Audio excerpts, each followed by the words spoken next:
Hi dears. അപ്പോൾ ഇന്നത്തെ video എന്ന് പറയുന്നത് ശനിയാഴ്ചത്തെ കുറച്ച് വിശേഷങ്ങളടങ്ങിയ കുഞ്ഞു കുഞ്ഞു വിശേഷങ്ങളടങ്ങിയ ഒരു വീഡിയോ ആണ് കേട്ടോ. മുഴുവനായിട്ടൊന്നുമില്ല. അപ്പോൾ രാവിലത്തെ ബ്രേക്ക്ഫാസ്റ്റിന് ശേഷമുള്ള കുറച്ച് വിശേഷങ്ങൾ ഒരു വൈകുന്നേരം വരെയൊക്കെ ഉള്ളത്, അതിന് ഇടയ്ക്ക് ചെറിയൊരു ഫംഗ്ഷനോ കുഞ്ഞു ഫംഗ്ഷനൊക്കെ അറ്റൻഡ് ചെയ്തിട്ടുള്ള ഒരു കുറച്ച് വിശേഷങ്ങൾ പങ്കുവെച്ചുകൊണ്ടുള്ളൊരു വീഡിയോ ആണ് കേട്ടോ.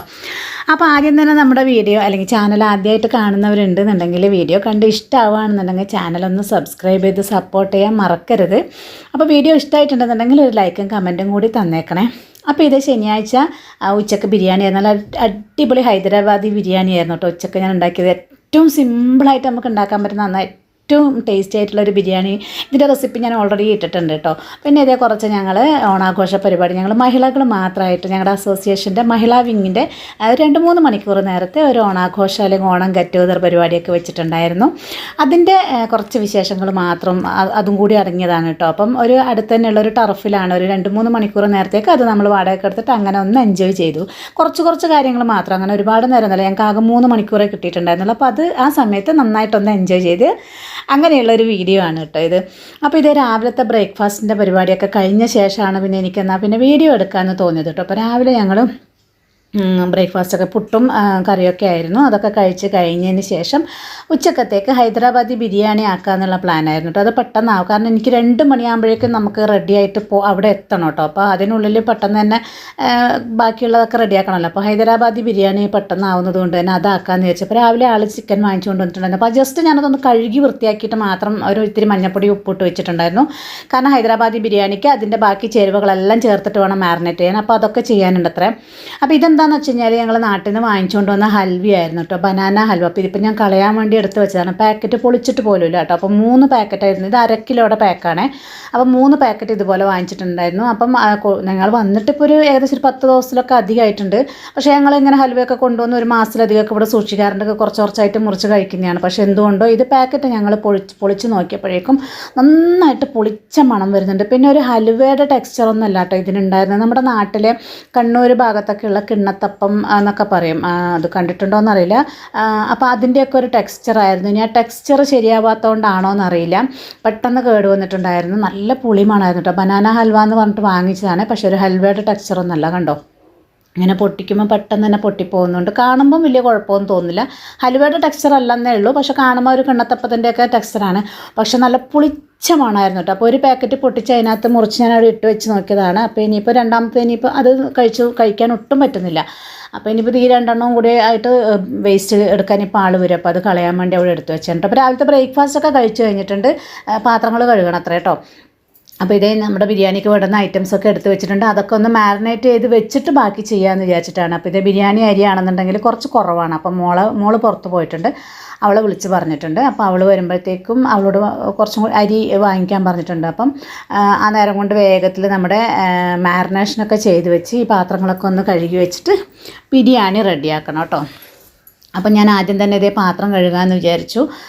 അത് കാണുമ്പോൾ എനിക്കൊരു വല്ലായ്മ. അപ്പം ഞാൻ വെച്ച് എന്നാൽ പിന്നെ വേഗത്തിൽ ആ പാത്രം ഒന്ന് കഴുകി വെക്കാം. അപ്പോൾ ഈ ഒരു സംഭവത്തിൻ്റെ വീഡിയോ, ഈ ഒരു നമ്മുടെ പാത്രം കഴുകുന്ന ഈ സ്ക്രബ്ബ്, ഇതിൻ്റെ വീഡിയോ ഞാൻ ഓൾറെഡി ഷോർട്ട് വീഡിയോ ആയിട്ട് ഇട്ടിട്ടുണ്ട് കേട്ടോ. നല്ല അടിപൊളി സംഭവമാണ്. യൂട്ടൻസിൽസ് സ്ക്രബ്ബർ എന്ന് പറഞ്ഞിട്ട് ഓൺലൈനിലൊക്കെ ഇതിലൊക്കെ അടിച്ച് നോക്കിയാൽ കിട്ടും. നല്ല സോഫ്റ്റ് ആയിട്ടുള്ള എന്നാൽ അത്യാവശ്യം തിക്കായിട്ടുള്ള മെറ്റീരിയലാണ്. ഗ്ലാസും സ്റ്റീൽ പാത്രങ്ങളൊക്കെ കഴുകാൻ പറ്റിയ ഒരു അടിപൊളി സംഭവം. കുറേ നാൾ നിൽക്കുകയും ചെയ്യും. നമുക്ക് ടവൽ പോലെ ആയതുകൊണ്ട് തന്നെ അത് നന്നായിട്ട് ഓരോ തവണ നമ്മൾ പാത്രം കഴുകി കഴിയുമ്പോൾ നമുക്കത് കഴുകിയിട്ട് പൈപ്പിൻ്റെ മേലെ തന്നെ ഒന്നിങ്ങനെ വിരിച്ചിടുകയാണെന്നുണ്ടെങ്കിൽ നമുക്ക് അടുത്ത തവണ പാത്രം കഴുകുമ്പോഴേക്കും നന്നായിട്ട് അത് ഉണങ്ങിയിട്ടും കിട്ടും. അപ്പോൾ അതുകൊണ്ട് തന്നെ എപ്പോഴും ആ സംഭവം നീറ്റായിട്ടിരിക്കും കേട്ടോ. അപ്പം ഞാൻ അതിൻ്റെ ഷോർട്ട് വീഡിയോ ഇട്ടിട്ടുണ്ട്. അപ്പം അടിപൊളി സംഭവമാണ്. ഇപ്പം ഞാൻ ഓൺലൈനിൽ ഇപ്പോൾ 12 എണ്ണത്തിൻ്റെ ഒരു പാക്കറ്റ് വാങ്ങിച്ച് 200 രൂപയാണ്. ഞാനിവിടെ ഒരു പീസായിട്ട് വാങ്ങിച്ചപ്പോൾ എനിക്ക് 20 രൂപയായിട്ടുണ്ട് കേട്ടോ. അപ്പം നിങ്ങൾക്ക് ഏതാണ് ബെറ്റർ എന്ന് തോന്നുന്ന രീതിയിൽ അത് വാങ്ങിച്ച് ഉപയോഗിച്ച് നോക്കിക്കോളൂ. സംഭവം അടിപൊളിയാണ് കേട്ടോ. അപ്പോൾ ഞാൻ 2 എണ്ണം കാണിച്ചത്, ഒന്ന് ഞാൻ പാത്രം കഴുകുന്നതും ഒന്ന് ഞാൻ ഈ വാഷ് ബേസിനൊക്കെ തേച്ച് കഴുകാൻ വേണ്ടിയിട്ട് വെച്ചതുമാണ് കേട്ടോ. കാരണം അത് കയ്യിൽ അത് പിടിച്ചിട്ട് നമുക്ക് ചെയ്യുമ്പോൾ നമുക്ക് പണി ഒട്ടും, ഈ വാഷ് ബേസിനൊക്കെ തേച്ച് കഴുകുമ്പോൾ നമുക്ക് ഒട്ടും കൈക്ക് ഒരു പ്രശ്നം അറിയുന്നില്ല, നന്നായിട്ട് നീറ്റാവുകയും ചെയ്യുന്നുണ്ട്. അപ്പോൾ അതുകൊണ്ട് ഞാൻ അതിനും അത് തന്നെ ഉപയോഗിക്കുന്നത്. വാഷ് ബേസിനൊക്കെ കഴുകാനും അത് തന്നെ ഉപയോഗിക്കുന്നത്. അതുപോലെ നമ്മുടെ വിളക്ക് കാര്യങ്ങളൊക്കെ തേച്ച് കഴുകാൻ അതിന് വേറെ വെച്ചിട്ടുണ്ട് കേട്ടോ. അപ്പോൾ അടിപൊളി സംഭവമാണ്. ഇതുവരെ ട്രൈ ചെയ്യാത്തവരൊന്ന് നോക്കിക്കോളൂ കേട്ടോ.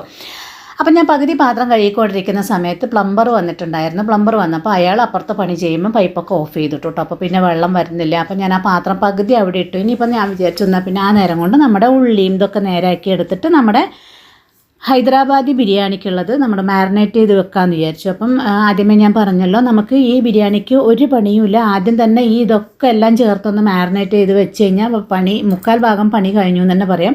മെയിനായിട്ട് പണി എന്ന് പറഞ്ഞു കഴിഞ്ഞാൽ ഈ ഉള്ളിയൊക്കെ നമ്മൾ വറുത്ത് കോരിയെടുക്കണം എന്നുള്ളതാണ്. അപ്പോൾ അതും കൂടെ ചേർത്തിട്ട് മാരിനേറ്റ് ചെയ്യേണ്ടത് കൊണ്ടാണ് ആദ്യം തന്നെ ആ പരിപാടി ചെയ്യുന്നത് കേട്ടോ. അപ്പോൾ ഞാൻ ബ്രേക്ക്ഫാസ്റ്റിന് മുന്നേ ചിക്കൻ കൊണ്ടുവന്നതുകൊണ്ട് ജസ്റ്റ് കഴുകിയപ്പം വെറുതെ ഒരിത്തിരി മഞ്ഞൾപ്പൊടി ഉപ്പ് ഇട്ട് വെച്ചിട്ടുണ്ടായിരുന്നു. അപ്പോൾ ഇനിയിപ്പോൾ ഈ ഉള്ളിയൊക്കെ നന്നാക്കി എടുത്തിട്ട് നമുക്ക് ഉള്ളിയൊക്കെ അരിഞ്ഞ് വറുത്ത് കോരിയെടുക്കണം. നമ്മൾ ബിരിയാണിക്കൊക്കെ വറുത്ത് കോരിയെടുക്കില്ലേ, അത് തന്നെ സെയിം അതുപോലെ ഫുള്ള് നമ്മൾ ബ്രൗൺ ഗോൾഡൻ നിറത്തിൽ നമ്മളത് എന്താണ് ബിസ്ത എന്ന് പറയും അല്ലേ, അത് എടുക്കാനുണ്ട്. അപ്പോൾ അത് വറുത്തെടുക്കണം. പിന്നെ നമ്മുടെ ഇഞ്ചി വെളുത്തുള്ളി അതൊക്കെ ചതച്ചിട്ടൊക്കെ എടുക്കാനുണ്ട്. അപ്പോൾ അതൊക്കെ ചെയ്തെടുത്തിട്ട് വരാം കേട്ടോ. അപ്പോൾ അങ്ങനെ ഉള്ളിയൊക്കെ നേരാക്കിക്കൊണ്ടിരിക്കുന്നതിൻ്റെ ഇടയിൽ വെള്ളം വന്നു കേട്ടോ. പ്ലംബർ പണി ചെയ്തിട്ട് വെള്ളം വന്നിട്ടുണ്ടായിരുന്നു. അപ്പോൾ ഞാൻ ആ ബാക്കി വരുന്ന പാത്രം കൂടെ തേച്ച് കഴുകി വെച്ച്, നമുക്കത് കാണുമ്പോൾ ഒരു വല്ലായ്മ തന്നെയാണല്ലേ. അപ്പോൾ അതങ്ങനെ വേഗത്തിൽ കഴുകി വെച്ചിട്ട് നമ്മുടെ ഉള്ളിയൊക്കെ ഇത് ഞാൻ തൊലി കളഞ്ഞ് വെള്ളത്തിൽ അവിടെ ഇട്ട് വെച്ചിട്ടുണ്ട്. കണ്ണ് നീറാതിരിക്കാൻ അതൊരു ബെസ്റ്റ് ഐഡിയ ആണ്. ഒരിത്തിരി നേരം വെള്ളത്തിലിട്ട് വെക്കുക, അല്ലെങ്കിൽ ഒരു ലേശം നേരം നമ്മൾ ഫ്രിഡ്ജിൽ വെച്ചാൽ മതി കേട്ടോ. നമ്മൾ തൊലിയൊക്കെ കളഞ്ഞ് ഇതുപോലെ പകുതിയായി മുറിച്ചെടുത്തിട്ട് ഒരു 10 മിനിറ്റ് നേരം ഫ്രിഡ്ജിൽ വെക്കുകയാണെന്നുണ്ടെങ്കിൽ നമുക്ക് ഉള്ളി അരിയുന്ന സമയത്ത് ഒട്ടും കണ്ണരിയില്ല കേട്ടോ. കാരണം എനിക്കെന്ന് പറഞ്ഞാൽ ഒരു ഉള്ളി പോലും തികച്ച് അരിയാൻ പറ്റാത്തൊരവസ്ഥയാണ്. അത്രക്കും കണ്ണ് നിറഞ്ഞൊരു പ്രശ്നമുണ്ട്. അപ്പോൾ അതുകൊണ്ട് ഇങ്ങനെ വെള്ളത്തിലിട്ട് വെക്കുക, അല്ലെങ്കിൽ ഫ്രിഡ്ജിലൊരു 10 മിനിറ്റ് വെച്ചാൽ മതി കേട്ടോ. അപ്പോൾ ഇതേ നമ്മുടെ ഉള്ളിയൊക്കെ അരിഞ്ഞെടുത്തിട്ടുണ്ട്. ഇനി വേഗത്തിൽ നമുക്കത് വറുത്ത് കോരിയെടുക്കണം. അപ്പോൾ ഇതിന് മുന്തിരി ഞാനിവിടെ എടുത്തിട്ടുണ്ട്. സാധാരണ ഈ ഹൈദരാബാദി ബിരിയാണിക്ക് മുന്തിരി അണ്ടിപ്പരിപ്പൊന്നും ഇടുന്നത് ഞാൻ കണ്ടിട്ടില്ല കേട്ടോ. അപ്പോൾ എനിക്ക് പക്ഷേ മുന്തിരിയൊന്നും ഇല്ലെങ്കിൽ ഒരു ശരിയില്ലാത്ത പോലെയാണ്. അപ്പോൾ അതുകൊണ്ട് തന്നെ ഞാൻ കുറച്ച് മുന്തിരി അണ്ടിപ്പരിപ്പ് എടുത്തിട്ടില്ല, കുറച്ച് മുന്തിരി എടുത്തിട്ടുണ്ട്. പിന്നെ ഇതേ നമ്മുടെ ഇഞ്ചിയും വെളുത്തുള്ളിയും കൂടെ ഒന്ന് ചതച്ചെടുക്കണം. അപ്പോൾ ആ ഉള്ളി വറുത്ത് കോരിക്കഴിഞ്ഞാൽ അതിനകത്ത് തന്നെ മുന്തിരി വറുത്ത് കോരാന്ന് വെച്ചിട്ടാണ് കഴുകി എടുത്ത് വെച്ചിരിക്കുന്നത് കേട്ടോ. അപ്പോൾ ഇനി നമ്മുടെ ഇഞ്ചിയും വെളുത്തുള്ളി ഒന്ന് ചതച്ചെടുക്കാൻ നോക്കുമ്പോഴേക്കും അതിനകത്ത് ഞാൻ നമ്മുടെ ചുവന്ന മുളക് ക്രഷ് ചെയ്ത് വെച്ചിട്ടുണ്ടായിരുന്നു. അത് കുപ്പിയിലേക്ക് ഇട്ട് കൊടുക്കാൻ വേണ്ടി മറന്നു പോയിട്ടുണ്ടായിരുന്നു. അപ്പോൾ ഇതേലും ആ കുപ്പിയിലേക്ക് മാറ്റി വെച്ച് അതേ കഴുകാനൊന്നും നിൽക്കുന്നില്ല, അതേ ജാറിനകത്തോട്ട് തന്നെ നമ്മുടെ ഇഞ്ചിയും വെളുത്തുള്ളിയൊക്കെ ഒന്ന് ചതച്ചെടുക്കുന്നുണ്ട്. അപ്പോൾ ഞാൻ ആദ്യം പറഞ്ഞില്ല, നമുക്കിതെല്ലാം റെഡിയാക്കി വെച്ചാൽ നമുക്ക് നമ്മുടെ അതിനകത്ത് മാരിനേറ്റ് ചെയ്യാൻ പറ്റുള്ളൂ. അപ്പോൾ നമ്മുടെ ഉള്ളി വറുത്ത് കോരുന്ന സമയം കൊണ്ട് തന്നെ ഞാൻ വേഗത്തിൽ നമ്മുടെ ഇഞ്ചിയും വെളുത്തുള്ളിയൊക്കെ ചതച്ചെടുക്കുന്നുണ്ട് കേട്ടോ. അപ്പോൾ ഇതേ അങ്ങനെ നമ്മുടെ ഉള്ളിയൊക്കെ ഞാൻ വറുത്ത് കോരി അവിടെ വെച്ചിട്ടുണ്ട്. ഇനി നമുക്ക് പെട്ടെന്ന് മാരിനേഷൻ തുടങ്ങാം. അപ്പോൾ ഞാൻ നേരത്തെ പറഞ്ഞ മഞ്ഞൾപ്പൊടി ഉപ്പൊക്കെ പുരട്ടി വെച്ചിട്ടുണ്ടായിരുന്നു. പിന്നെ ബാക്കി ചേരുവകൾ നമ്മുടെ വറുത്ത് വെച്ച ഉള്ളി, തൈര്, ഇഞ്ചി വെളുത്തുള്ളി പേസ്റ്റ്, മുളക് പൊടി, കുറച്ച് മല്ലിപ്പൊടി, ഗരം മസാലപ്പൊടി, ഒരു 1/4 ടീസ്പൂൺ പെരിഞ്ജീരകപ്പൊടി. അപ്പോൾ ഇതിൻ്റെ ഡീറ്റെയിൽഡ് റെസിപ്പി ഞാൻ ഓൾറെഡി ഇട്ടിട്ടുണ്ട് കേട്ടോ. ഞാനിവിടെ ലിങ്ക് താഴെ കൊടുക്കാമെന്ന് പറയുന്നില്ല, കാരണം ഇപ്പം പഴയ പോലെ ലിങ്ക് കൊടുത്ത് അത് സപ്പോർട്ട് ആവുന്നില്ല. അപ്പോൾ അതുകൊണ്ട് ഞാൻ ഇതിൻ്റെ ലാസ്റ്റ് നമുക്ക് എൻഡ് സ്ക്രീൻ ഇടാൻ പറ്റിയാൽ ഇടാം. അതിനും ചില സമയത്ത് പ്രശ്നം ഉണ്ടാവാറുണ്ട്. അപ്പോൾ എൻഡ് സ്ക്രീൻ ഇടാൻ പറ്റുവാണെങ്കിൽ അത് ഇടാം. അല്ലെങ്കിൽ ഹൈദരാബാദി ബിരിയാണി എൻ്റെ ചാനലിൽ കയറി ഒന്ന് അടിച്ച് നോക്കിയാൽ അടിപൊളി ഹൈദരാബാദി ബിരിയാണി കേട്ടോ, പെട്ടെന്ന് ഉണ്ടാക്കിയെടുക്കാൻ പറ്റുന്ന. അപ്പോൾ അതൊക്കെ മാരിനേറ്റ് ചെയ്ത് വെച്ച് ഒരു 1/2 മണിക്കൂർ മിനിമം വെക്കണം കേട്ടോ. നമുക്ക് സമയമുള്ളത് പോലെ 1-2 മണിക്കൂറൊക്കെ വെക്കുകയാണെങ്കിൽ അത്രയും ബെസ്റ്റാണ്. പിന്നെ അത് ഡയറക്റ്റ് നമ്മളിതുപോലെ തവയിലേക്ക് ഒരിത്തിരി എണ്ണ ഒഴിച്ച് അതിനകത്തോട്ടേക്ക് ഇട്ട് കൊടുത്തിട്ട് ഇതുപോലെ നമ്മൾ വെള്ളമൊന്നും ചേർക്കാതെ ഇങ്ങനെ വേവിച്ച് ഗ്രേവി ആക്കി എടുക്കുകയാണ് കേട്ടോ പതിവ്. അപ്പോൾ അതുകൊണ്ടാണ് ഞാൻ പറഞ്ഞത് മാരിനേഷൻ കഴിഞ്ഞാൽ തന്നെ അതിൻ്റെ പരിപാടി കഴിഞ്ഞു എന്ന്. അപ്പോൾ ഇത് നമ്മുടെ ഗ്രേവിയൊക്കെ റെഡി ആയിട്ടുണ്ട്. ഗ്രേവി റെഡി ആവുന്ന സമയം കൊണ്ട് തന്നെ ഞാൻ അപ്പുറത്ത് നമ്മുടെ റൈസും റെഡിയാക്കിയിട്ടുണ്ടായിരുന്നു. സാധാരണ നമ്മൾ ബിരിയാണിക്ക് എല്ലാവരും ഉണ്ടാക്കുന്ന അതേപോലെ തന്നെ കേട്ടോ റൈസ് റെഡിയാക്കിയിരിക്കുന്നത്. അപ്പോൾ അതുകൊണ്ട് തന്നെ ഞാൻ അത് അതൊന്നും ഞാൻ ഡീറ്റെയിൽ ആയിട്ട് കാണിക്കുന്നില്ല. വീഡിയോ ഞാൻ നേരത്തെ പറഞ്ഞതുപോലെ ചാനലിലുണ്ട് കേട്ടോ. അപ്പോൾ കാണണമെന്നുള്ളവർക്ക് ഹൈദരാബാദി ബിരിയാണി അടിച്ച് നോക്കിയാൽ മതി. അപ്പോൾ നമ്മുടെ ഗ്രേവിയൊക്കെ റെഡിയായി. ചോറ് ഞാൻ ഇതിനകത്തുള്ള പട്ട ഗ്രാമ്പൊക്കെ ഈ ഒരു സമയത്ത് എടുത്ത് മാറ്റും കേട്ടോ. കാരണം അത് കഴിക്കുന്ന സമയത്ത് മോൾക്ക് വായിലേക്ക് പോയാൽ പിന്നെ അവൾ ബിരിയാണി കഴിക്കാൻ അവൾക്ക് ടേസ്റ്റ് പോയി എന്നിട്ട് കഴിക്കില്ല. അപ്പോൾ അതുകൊണ്ട് ഞാൻ അതൊക്കെ ഈ ദമ്മിടുന്ന സമയത്താണ് കേട്ടോ അതിലിടുന്ന നമ്മൾ മസാലകളൊക്കെ എടുത്ത് മാറ്റുക. പിന്നെ അങ്ങനെ ഞാൻ അലുമിനിയം ഫോയിലും കൂടെ വെച്ച് കൊടുക്കാറുണ്ട്. അതാകുമ്പോൾ കുറച്ചുകൂടി ദമ്മിൻ്റെ നല്ലൊരു ഇഫക്റ്റ് കിട്ടുമല്ലോ. അപ്പോൾ അങ്ങനെ അതൊക്കെ ദമ്മ് ഇട്ട് വെച്ചിട്ടുണ്ട്. ഇനിയിപ്പോൾ പെട്ടെന്ന് നമ്മുടെ പാത്രങ്ങളൊക്കെ കഴുകി ഇവിടെയൊക്കെ കൗണ്ടർ ടോപ്പൊക്കെ നന്നായി ഒന്ന് വൃത്തിയാക്കി ഇടണം. സമയം ഒരുപാട് ലേറ്റ് ആയിട്ടുണ്ട് കേട്ടോ. കാരണം രാവിലത്തെ ബ്രേക്ക്ഫാസ്റ്റൊക്കെ കഴിഞ്ഞ് ഇത് ബിരിയാണിയുടെ പരിപാടിയൊക്കെ കഴിഞ്ഞിട്ടാണ് വീഡിയോ എടുക്കുന്നതും കൂടി എല്ലാവർക്കും അറിയാം, കുറച്ചും കൂടി ലേറ്റ് ആവും. അപ്പോൾ നമുക്ക് 2 മണിയാകുമ്പോഴേക്കും അവിടെ എത്തുകയും വേണം. ഫുഡൊക്കെ കഴിച്ച് കഴിഞ്ഞ് കുളിച്ച് റെഡി ആയിട്ടൊക്കെ അവിടെ എത്തുകയും വേണം. അപ്പോൾ രാവിലെ ഇന്നെല്ലാവർക്കും ലീവ് ആയത് കാരണം ഞാൻ എണീറ്റപ്പോൾ തന്നെ മോന് സ്കൂളുണ്ടായിരുന്നു. അവനെ 6:45 പറഞ്ഞു വിട്ടിട്ട് ഞാൻ ഇത്തിരി നേരം പോയി കിടന്നിട്ടുണ്ടായിരുന്നു. പിന്നെ എണീറ്റപ്പോൾ 9 മണിയാവാറായിട്ടോ. അപ്പോൾ അതുകൊണ്ട് തന്നെ ബിരിയാണിയൊക്കെ ആകുമ്പോഴേക്കും ഒരുപാട് ലേറ്റായി.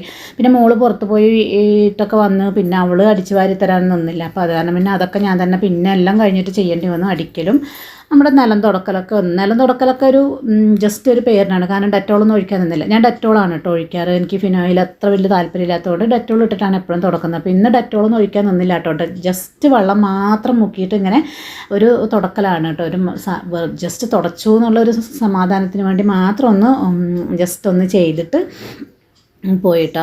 പിന്നെ ഇത് നമ്മുടെ അടുക്കളയൊക്കെ നന്നായി നീറ്റാക്കിയിട്ടൊക്കെ, അപ്പോൾ ഞാൻ അതിൻ്റെ ഇടയിൽ വന്ന് ഇത് ഓഫ് ചെയ്തിട്ടുണ്ടായിരുന്നു ദമ്മിട്ടത്. അപ്പോൾ അടുക്കളയൊക്കെ നല്ല നീറ്റാക്കി എടുത്തു. ഇത് നമ്മുടെ ബിരിയാണി ഓൾറെഡി റെഡി ആയിട്ടുണ്ടായിരുന്നല്ലോ. ഇനിയിപ്പോൾ പെട്ടെന്ന് പോയി കുളിക്കണം, ഫുഡും കഴിക്കണം, എന്നിട്ട് വേണം റെഡി ആയിട്ട് പോകാൻ കേട്ടോ. അപ്പോൾ അങ്ങനെ ഇത് പെട്ടെന്ന് ഞാൻ ഫുഡൊക്കെ എടുത്ത് അവിടെ വെച്ച് കൊടുത്തിട്ട് ഞാനൊരു ഇത്തിരി മാത്രം പേരിന് മാത്രം കഴിച്ച് പെട്ടെന്ന് റെഡിയായിട്ട് ഞാനിവിടെ എത്തിയിട്ടോ. ഞാൻ വരുമ്പോഴേക്കും തന്നെ അത്യാവശ്യം പരിപാടികളൊക്കെ നമ്മുടെ കസേരക്കളിയൊക്കെ കഴിഞ്ഞിട്ടുണ്ടായിരുന്നു. ഇപ്പോൾ അത് സുന്ദരിക്ക് പൊട്ടുകുത്തുന്ന പരിപാടിയൊക്കെയാണ്. അങ്ങനെ കുറച്ച് ചെറിയ ഗെയിമുകൾ ഉണ്ടായിരുന്നുള്ളൂ കേട്ടോ. അങ്ങനെ വലിയ പരിപാടിയൊന്നുമില്ല. ഒരു 3 മണിക്കൂർ നേരം മാത്രം നമുക്ക് ഈ ഒരു ടർഫ് കിട്ടിയിട്ടുള്ളൂ കേട്ടോ. അവിടെ ഇപ്പോൾ 5 മണി ആകുമ്പോഴത്തേക്കും ക്രിക്കറ്റ് കളിക്കാനും പിന്നെ അത് കഴിഞ്ഞ് ഫുട്ബോൾ കോച്ചിങ്, എൻ്റെ മോനൊക്കെ ഇവിടെ ഫുട്ബോൾ കോച്ചിങ്ങിന് വരുന്നതാണ് കേട്ടോ. അപ്പോൾ നമുക്ക് ആ 3 മണിക്കൂർ അതന്നെ റിക്വസ്റ്റ് ചെയ്തിട്ട് കിട്ടിയതാണ്, ഇങ്ങനെ കൊടുക്കാറൊന്നുമില്ല. അപ്പോൾ 5 മണിയാകുമ്പോഴേക്കും നമുക്ക് ഇവിടെ കാലിയാക്കി കൊടുക്കണം. അപ്പോൾ അതുകൊണ്ട് തന്നെ ചെറിയ കുറച്ച് കുഞ്ഞു ഗെയിമുകൾ ഒക്കെ ചെറിയ മത്സരങ്ങളൊക്കെ വെച്ചിട്ട് അങ്ങനെ കുറച്ച് നേരത്തെ ഒരു എൻജോയ്മെൻറ്റ് അത്രേ ഉദ്ദേശമുള്ളൂ കേട്ടോ. ഗ്രാൻഡായിട്ടുള്ള പരിപാടിയൊന്നുമല്ല, അമ്മമാർക്ക് വേണ്ടി കുറച്ച് നേരത്തേക്ക് ഒരു റിലാക്സേഷൻ എന്നൊക്കെ പറയുന്നത് പോലെ. അപ്പോൾ അതേ കുഞ്ഞു ഗെയിമൊക്കെ ഉണ്ടായിരുന്നു കേട്ടോ. അതൊക്കെ കഴിഞ്ഞ് വൈകുന്നേരം ആകുമ്പോൾ ഒരു ഇത്തിരി നാസ്തയും ഒക്കെ ഉണ്ടായിരുന്നു കേട്ടോ. എന്തായാലും നല്ല രസമായിട്ടുണ്ടായിരുന്നു. കാരണം നമ്മൾ ഈ പറഞ്ഞ പോലെ തന്നെ ജോലിക്ക് പോകുന്നവരുണ്ട്, ജോലിക്ക് പോകാത്ത വീട്ടമ്മമാരും ഒക്കെ ഉണ്ട്. അപ്പോൾ എന്തായാലും നമ്മൾക്കായിട്ട് കുറച്ച് നേരം ഒന്ന് മാറ്റി വെക്കുക, അല്ലെങ്കിൽ മറ്റുള്ള വീട്ടിലെ തിരക്കങ്ങളും കിച്ചൺ കാര്യങ്ങളും അല്ലെങ്കിൽ ഹസ്ബൻഡും മക്കളെയും കാര്യങ്ങളൊക്കെ മാറി നിന്ന് കുറച്ച് നേരം നമ്മൾ മാത്രമായിട്ടൊന്ന് എൻജോയ് ചെയ്യുക എന്ന് പറയുമ്പോൾ അതൊരു ഭയങ്കര രസം തന്നെയായിരുന്നു. വലിയ പരിപാടിയൊന്നും ആയിരുന്നില്ലെങ്കിൽ പോലും നമ്മൾ ഇത്രയും പേരുണ്ടായിരുന്നപ്പോൾ തന്നെ എല്ലാവരും ഒത്തുകൂടുമ്പം തന്നെ അത് ഭയങ്കര രസമായിരുന്നു കേട്ടോ. അപ്പോൾ എന്തായാലും സംഭവം അടിപൊളിയായിട്ട് എല്ലാവരും എൻജോയ് ചെയ്തു. ഒരുപാട് പേർക്ക് വരാനും പറ്റിയിട്ടില്ല കേട്ടോ. ഇതിപ്പം കുറച്ച് പേര് ഏകദേശം ഒരു പകുതി പേര് പോലും ആയിട്ടില്ല. നമ്മുടെ കണ്ണൂർ അസോസിയേഷനിലുള്ള മഹിളാ വിങ്ങിലുള്ള ആൾക്കാരാണ് കേട്ടോ. ആണുങ്ങളെയും കുട്ടികളെയും ഒന്നും ഉൾപ്പെടുത്താതെ പെണ്ണുങ്ങൾ മാത്രമായിട്ട് കുറച്ച് നേരത്തെ ഒരു എൻജോയ്മെൻറ്റ്. അന്നേരം തന്നെ ഇതേ തട്ടിക്കൂട്ടല്ല കഴിഞ്ഞ വർഷമൊക്കെ കളിച്ച് ഒരു തിരുവാതിരക്കളിയും കൈകൊട്ടിക്കളി പോലത്തെ ഒക്കെ ജസ്റ്റ് വെറുതെ ഒരു എൻജോയ്മെൻറ്റിന് ഇങ്ങനെയൊക്കെ കളിച്ചിട്ടുണ്ടായിരുന്നു. നല്ല രസമായിരുന്നു. എന്തായാലും എല്ലാവരും ഒരുപാട് എൻജോയ് ചെയ്തു കേട്ടോ. അപ്പോൾ ഇതൊക്കെ കഴിഞ്ഞ് ഒരു 5 മണി ആവാറായിട്ടുണ്ട്. അപ്പോൾ നമുക്ക് ചെറുതായിട്ടൊരു നാസ്ത പരിപാടി, കുറച്ച് പായസം അങ്ങനെയൊക്കെ ഉണ്ടായിരുന്നു കേട്ടോ. ഒരുപാട് ഞങ്ങൾക്ക് ഭക്ഷണമൊക്കെ എല്ലാവരും കഴിച്ചിട്ടല്ലേ വരുന്നത്. അപ്പോൾ അതുകൊണ്ട് തന്നെ ഭക്ഷണ പരിപാടിയൊന്നും ഉണ്ടായിരുന്നില്ല, ചെറുതായിട്ടൊരു നാസ്ത പരിപാടി കേട്ടോ. പിന്നെ ഇതെല്ലാവരും കൂടിയിട്ടൊരു വീഡിയോവും കുറച്ച് ഫോട്ടോസൊക്കെ എടുത്തിട്ടുണ്ടായിരുന്നു കേട്ടോ. എല്ലാവരും ചെന്നപ്പോൾ ഇത്രയും പേരായിരുന്നു കേട്ടോ ഉണ്ടായിരുന്നത്.